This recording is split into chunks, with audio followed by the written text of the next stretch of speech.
Hi കൂട്ടുകാരെ. അപ്പോൾ ഇന്ന് നമ്മുടെ അച്ചുവിന് എക്സാം ഉണ്ടായിരുന്നില്ല കേട്ടോ. വീട്ടിൽ ഇരുന്ന് കളിച്ച് ബോറടിക്കുന്നു എന്നും പറഞ്ഞ് അപ്പുറത്ത് ചേട്ടൻ്റെ വീട്ടിൽ പോയി ചേട്ടനുമായിട്ട് കളിക്കാമെന്ന് പറഞ്ഞ് പോയതാണ് കേട്ടോ. പോയിട്ട് കുറേ നേരമായി. ഞാൻ പറഞ്ഞത് ആ ട്യൂഷന് സമയമായി വേഗം വായോ എന്നും പറഞ്ഞ് വിളിച്ചപ്പോൾ എന്താ വരുന്ന വരക്കമാണേ. വിശക്കുന്നു എന്നും പറഞ്ഞായിരുന്നു കേട്ടോ വരക്കം. ചോറ് വേണ്ടാന്ന് പറഞ്ഞു. ഞാൻ പറഞ്ഞു എങ്കിൽ ഇതാ ഏത്തപ്പഴം ഇരിപ്പുണ്ട് അത് കഴിക്കുന്നു. അപ്പം പറഞ്ഞ് എനിക്ക് ഏത്തപ്പഴം വേണ്ടാന്ന്. എങ്കിൽ ഞാൻ പറഞ്ഞു ഒന്ന് ഏത്തയ്ക്കാപ്പം ഉണ്ടാക്കി തരാം, അപ്പം കഴിക്കാമെന്ന് ചോദിച്ചു. പറഞ്ഞു ഓക്കെ എന്ന് പറഞ്ഞു.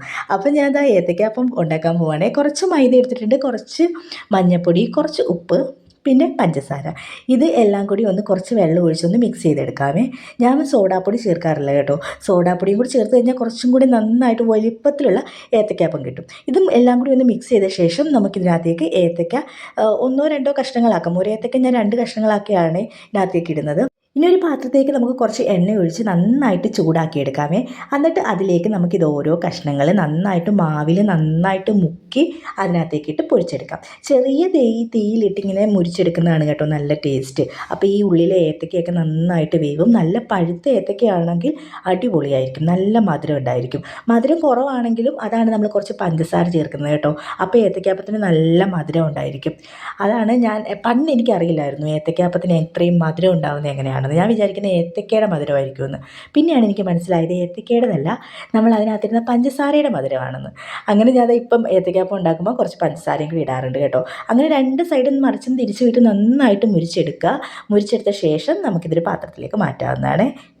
നമ്മുടെ ആ ഏത്തയ്ക്കാപ്പം ഒരുവിധം നന്നായിട്ട് മൂത്ത് വന്നിട്ടുണ്ട്. ഒരു ചുവപ്പ് നിറമൊക്കെ ആയിട്ടുണ്ട്. ഇനി ഒരുപാട് നേരം നമ്മൾ തീയിലിട്ട് കഴിഞ്ഞാൽ ഇത് കരിഞ്ഞു പോകും. നമുക്കിത് അടുപ്പിൽ നിന്ന് എടുക്കാവേ. ഇനി നമുക്കിത് അച്ചുവിന് കൊടുക്കാം. അതിന് മുന്നേ നമുക്കൊന്ന് ചായയും കൂടി ഇടാം കേട്ടോ. അച്ചുവിന് ചായ കുടിക്കുന്ന ഇഷ്ടമല്ല, അപ്പോൾ എനിക്കൊരു ചായയും കൂടി ഇട്ടിട്ട് നമുക്കിത് കഴിക്കാവേ. അങ്ങനെ ചായ കുടിക്കാൻ വേണ്ടി ഞാൻ ചായ റെഡിയാക്കിയിട്ടുണ്ട്. ഒരു ചായ മാത്രം മതി ഇവിടെ, വേറെ ആർക്കും വൈകിട്ട് ചായയൊന്നും കുടിക്കാറില്ല. അങ്ങനെ അച്ചുവിനെയും അല്ലുവിനെയും ഞാൻ വിളിച്ചു. അച്ചു എവിടെയാണെന്ന് പോലും അറിയില്ല. അല്ലുവിനെ ഞാൻ കണ്ടതില്ല. അച്ചു പിന്നെ TV കാണാൻ വേണ്ടി ഓടി വന്നിരുന്നിട്ടുണ്ട്. അപ്പോൾ അച്ചുവിന് കൊടുത്തവൻ പറഞ്ഞ് സൂപ്പറാണെന്ന് പറഞ്ഞിട്ടുണ്ട് കേട്ടോ. പിന്നെ ഞാനും കൂടെ കുറച്ച് നേരമായിട്ട് ജോലിയല്ലായിരുന്നു, റെസ്റ്റ് എടുക്കാമെന്ന് വിചാരിച്ച് കുറച്ച് നേരം TVയും കണ്ടിരുന്ന് ചായയും കുടിച്ചിരുന്നപ്പോഴാണ് അച്ഛന് ട്യൂഷന് പോകാൻ സമയമായി. 4 മണിയായി. ഇനി വേഗം ഒന്ന് റെഡി ആയിട്ട് അച്ഛനെ ട്യൂഷന് കൊണ്ട് വിടാമെന്ന് വിചാരിച്ച് ഞങ്ങൾ ഇറങ്ങിയിട്ടുണ്ട്.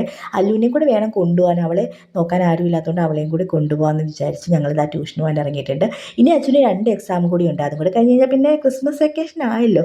അങ്ങനെയുള്ള സന്തോഷത്തിലാണ് അച്ഛൻ ഇപ്പോൾ ഇരിക്കുന്നത്. അങ്ങനെ നമ്മൾ കുറച്ച് ദൂരം ഉണ്ട് കേട്ടോ ഇവിടുന്ന്. നമ്മുടെ വീടിൻ്റെ തൊട്ടടുത്തല്ല, കുറച്ച് ദൂരെയാണ് അച്ഛൻ്റെ ട്യൂഷൻ വീട്. അങ്ങനെ നമ്മളിത് അച്ഛനെ ട്യൂഷൻ വീട്ടിൽ എത്തിച്ചിട്ടുണ്ട്. അങ്ങനെ അച്ഛന് ടാറ്റ ബൈ ഒക്കെ പറഞ്ഞിട്ട് ഞങ്ങളിതാ തിരിച്ചു പോവുകയാണ്. എൻ്റെ വണ്ടിയുടെ ഫ്രണ്ടിൽ നമ്മുടെ അല്ലു നിൽപ്പുണ്ട് കേട്ടോ.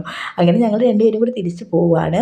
അപ്പം നമ്മുടെ വീഡിയോ ഇഷ്ടമായാൽ ലൈക്കും കമൻറ്റും ഒക്കെ തരണം കേട്ടോ. അപ്പോൾ അടുത്തൊരു വീഡിയോയുമായി വീണ്ടും കാണാൻ കൂട്ടുകാരെ. അതുവരേക്കും ബായ്.